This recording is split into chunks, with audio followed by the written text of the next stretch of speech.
Once I found out I was the wrong kid, I went all in on making money. Before the real son came back, I'd already stacked $500 billion as my retirement fund. He'd definitely wake up and just like that, the moment he showed up, my parents gave me an ultimatum. Hand over the CEO seat to Boda. We'll give you $10K a month to live on. Only condition, don't touch the Liu family's money. The Liu family can't be handed to a deadbeat like you. I just laughed. No point pretending anymore. Nah, I'm out. I renounce my inheritance, leaving with nothing. I've made plenty on my own. I don't need the Liu family's allowance. My mom straight up laughed in my face. You're a waste. All you do is burn through money. Now you're saying you made some? Boda didn't even try to hide it. You fake. You really think playing dumb is gonna help you grab the family fortune? I couldn't help but roll my eyes. Yep, definitely blood related. Saved everyone a DNA test. Boda walked over, forcing this whole pained, heartbroken look. Bro, I get it. This is a lot to take in. But mom and dad are right. The family business needs someone who can actually handle things. Not someone like you.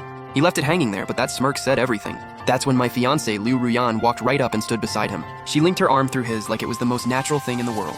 Luza, my engagement was always meant to be with the Liu family's heir. Since Boda is the real one, it only makes sense that I honor the engagement with him. Don't come after me anymore. The man I marry has to be the one running the family, not some guy who just knows how to party. That face and the one that used to make my heart race. Now it just looks foreign, almost funny. I cracked a half smile. Good eye, Miss Liu. We really weren't a good match. Liu Ruyan's expression dropped. She clearly didn't expect me to just let go like that. Like she was just some old junk I was done with.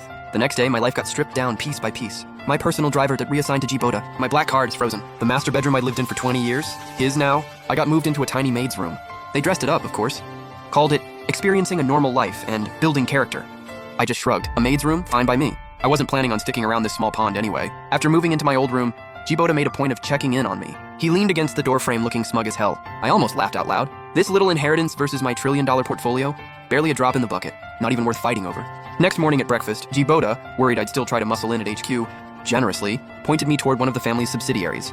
A border town branch that was basically already dead. Bro, it's out on the border. Beautiful scenery. Go have some fun out there. Dad snorted. Good. Let it toughen you up. Maybe you'll stop with all the daydreaming. I nodded without hesitation. Sure, sounds good. Go hunt some rabbits out there. Actually, doesn't sound too bad. My reaction caught Boda off guard. He probably expected me to throw a fit. Didn't think I'd just agree without blinking. Mom looked at me like I was a lost cause. Once I got to that remote little town, yeah, I played tourist every day. But while it looked like sightseeing, I was actually scoping out local industries and hidden gems. Then I started investing in projects the locals were 100% sure would lose money. A struggling local goods workshop on the verge of closing. A farm-stay resort nobody visited. A few rundown guest houses and handcraft stalls. To Boda and my parents, all of this looked like one thing. Proof that I'd completely given up. They clowned on me behind my back nonstop. Who does he think he is? Some money god? Just collecting trash. What they didn't know was that every one of those random moves was calculated. I was quietly weaving a massive net. From raw farming and specialty breeding at the source, to product processing and building out cultural IP, all the way to full channel sales both online and offline.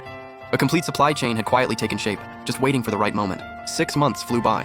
Under Boda's brilliant leadership, the Liu Group had burned through half its empire.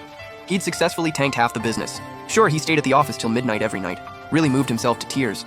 But vision and ability don't lie. Every so-called bold investment he made just straight up vanished. My parents were finally in full panic mode. The board was livid. The anxiety in every phone call was almost tangible. Word was, at multiple meetings, Boda got read to filth by the senior directors, completely humiliated in front of everyone. Boda started scrambling, calling in every favor, working every angle, trying to pull in business partners, robbing Peter to pay Paul. But every patch just made the hole bigger. Some of his moves actually sped up the collapse. Watching my parents visibly age in real time, I wasn't totally unmoved. 20 years of raising me, that wasn't nothing. A few times when they were sighing in frustration, I'd casually drop, "Hey, you need help with the company?" Mom's face went cold immediately. "You? What do you know about business? Just stay out of it, that's all we ask." Dad was even more direct.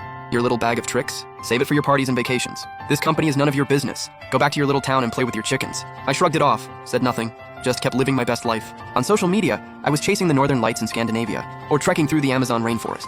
Every polished, glamorous travel photo hit my parents like a needle to the chest, driving them deeper into despair and giving Boda more ammo to mock me with. Then finally, the whole thing started crumbling. Several of the group's core divisions hit massive losses back to back. The company's cash flow completely dried up. Loan demand letters from the banks were pouring in like snowflakes. The stock price was in complete freefall. Bankruptcy was one step away. The board called an emergency meeting. The room was so tense you could barely breathe. Boda stood at the front, sweating buckets. His so-called rescue plans were riddled with holes. The directors tore every single one apart. Nothing but band-aids on a bullet wound. Watching my parents look like they'd aged 10 years overnight, I let out a quiet sigh and dialed a number. The voice on the other end was calm and composed. "I need the Liu Group stabilized within 3 days. No hesitation on their end." "Yes, sir. Consider it done." I hung up, slipped right back into my spoiled rich kid act, like nothing had happened at all. A few days later, a bombshell dropped that shook the entire business world. Wilson, Wall Street's legendary investor who never misses, personally stepped in and pumped a massive amount into the dying Liu Group. When the wind's right, even a pig can fly.